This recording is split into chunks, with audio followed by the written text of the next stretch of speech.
The information in this video is provided for informational and educational purposes only.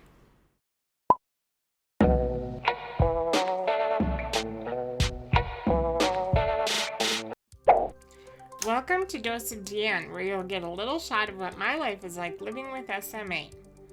Today I wanted to talk to you guys about the available SMA treatments. There's 3 currently FDA approved, and I want to talk to you about them from a patient's perspective.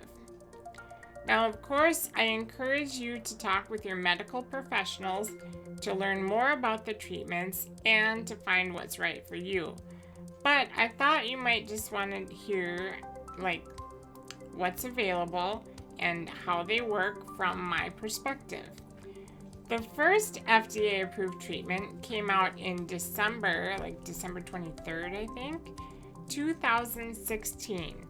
And that one's name is Spinraza. It's probably the most widely known treatment around just because it's been around the longest. And this is the treatment that I've been on for about 3 years now. The way Spinraza works is that it's given through an intrathecal injection into your spine, in other words, and it works to fix that glitchy backup gene that we have, SMN2, that those of us with SMA rely on to create functional protein to keep our muscles active. It comes at a cost of $125,000 per injection. And if you're just starting the treatment, you're required to do what's called loading doses. It's 4 injections that are spaced relatively close together. After that, you need to maintain Spinraza by getting an injection every 4 months. That means 3 injections per year. For me, Spinraza worked relatively well. I did the loading doses and had a little boost in my function level, nothing dramatic. But over the last few years, I've really felt better than I ever have, and I haven't had that steady decline like I did before. As far as I know, Spinraza is approved for all ages and types of SMA, and that's not the case for all of the treatments. Because Spinraza is a spinal injection, it makes it difficult for some of us with SMA to receive it.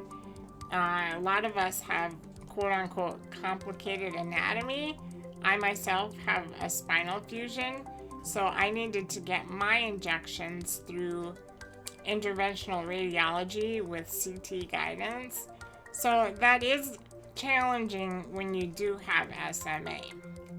The second FDA-approved treatment is called Zolgensma. Now, I'm not as familiar with this one because currently it's only approved for infants under 2 years of age. But I do think the science behind it is pretty remarkable. What Zolgensma does is it targets the root cause of SMA, the missing SMN1 gene, and through a viral vector, it's introduced into the system to create the SMN1 gene that we're missing that creates functional protein to get our muscles going. So that one is given through an IV treatment, and it's a one-time treatment. I know there's a lot involved with testing for antibodies and getting prepped for this infusion, but I do think it is pretty cool that it goes after the root cause of SMA. This one has a hefty price tag as well. It's around $2.1 million, but again, it's a one-time treatment. Most recently, Evrysdi has been approved by the FDA. Now, this one works similarly to Spinraza, and the exception is that it's an oral medication that you take on a daily basis. It's also known as risdiplam if you're more familiar with that term. But Evrysdi is a liquid, and the dose varies by your weight. I'm an adult, and I just switched to Evrysdi, so my and I'm on the heavier side. So my dose is the highest at 6.6 milliliters that I take on a daily basis. Again, this works a lot like Spinraza. It targets that faulty backup gene that we have, SMN2, and it fixes that glitch to make more functional protein. And that's my understanding. If you've heard something else, let me know, but that's kind of how I equate it. And in my mind, I think of it like that, like telephone. And your muscles need that functional protein to get a clear message of what to do. And if they pick up the phone and the message isn't clear, they're just going to hang up. And so if they're still around and they're picking up the phone now, they're getting a clear message of what they need to do. Of course, Evrysdi still has a high price tag.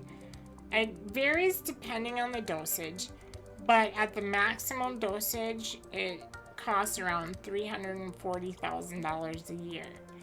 Still, that is a less of a cost than Spinraza, and you don't have the additional procedure costs that you have when you get those injections.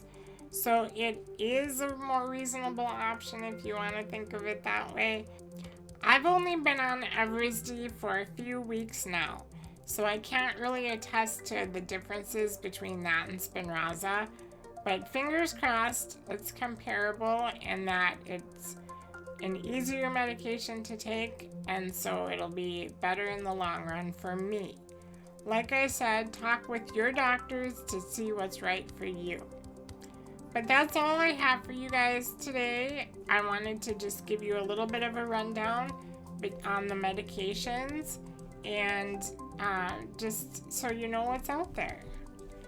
We'll talk to you again soon. Bye for now.